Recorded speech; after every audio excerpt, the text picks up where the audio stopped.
नाही, धर्मवीर एक असा पिक्चर होता का नाही, जो प्रसाद ओक यांची ऍक्टिंग, त्यांच्या अदा, त्यांचे एक्सप्रेशन आणि त्याच्यानंतर प्रवीण तरडे सरांचं डिरेक्शन, या सगळ्या गोष्टी एकदम जबरदस्त जुळून आलेल्या.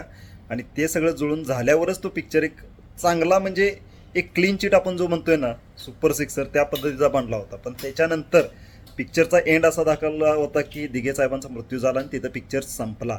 आणि त्याच वेळी असं वाटलं होतं की पिक्चर हिट असणारच आहे, पण याचा दुसरा पार्ट बनला असं काय वाटलं नव्हतं. पण त्याचं त्यांनी काय बघितलं, यश बघितलं, आणि तेव्हा त्यांनी ते सिलेक्ट केलं की याचा आपण दुसरा पार्ट काढायचा.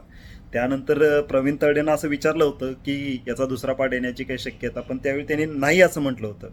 पण नंतर त्यांनी असं डिसाईड केलं की याचा आपण दुसरा पार्ट बनवणार आहे.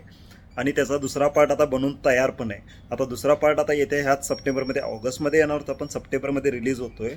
आता त्याचमध्ये सेम आता स्टोरी काय असणार आहे, कारण कित्येक लोकांना असं वाटलं होतं की झालं पिक्चर तर संपला कारण तिथं सगळ्या घटना, पण तीच सगळा, तीच म्हणजे एक सागा, तीच एक शौर्यगाथा याच्या पुढे असणार. आता त्याच्यामध्ये प्रवीण तरडे सरांनी आणि बाकीच्या टीमने असा खूप सारा रिसर्च केला आहे आणि इतका सारा डेटा गोळा केला आहे की त्याच्यावर एक पूर्ण सिरीज बनेल, एक दोन पार्ट नाही तर असे खूप सारे सिरीज बनतील असं त्यांनी रिव्हील केले.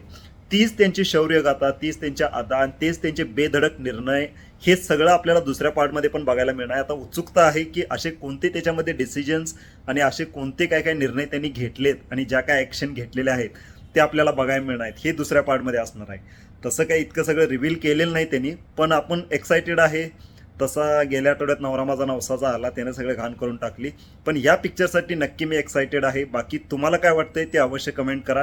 आणि हे माझं मी पर्सनल मत मांडतोय, तुम्ही तुमचं सुद्धा पर्सनल मत मांडू शकताय. कारण काय, आपण पैसे देऊन पिक्चर बघतोय, आपले पैसे आहेत, आपल्या कष्टाचे, तुमचे पण कष्टाचे पैसे आहेत. त्यामुळं तुम्ही तुमचं जे काय मत आहे ते तुम्ही मांडू शकताय. मला आवडलेला तुम्हाला आवडेलच असं नाही, किंवा तुम्हाला आवडलेला मला आवडेल असं नाही.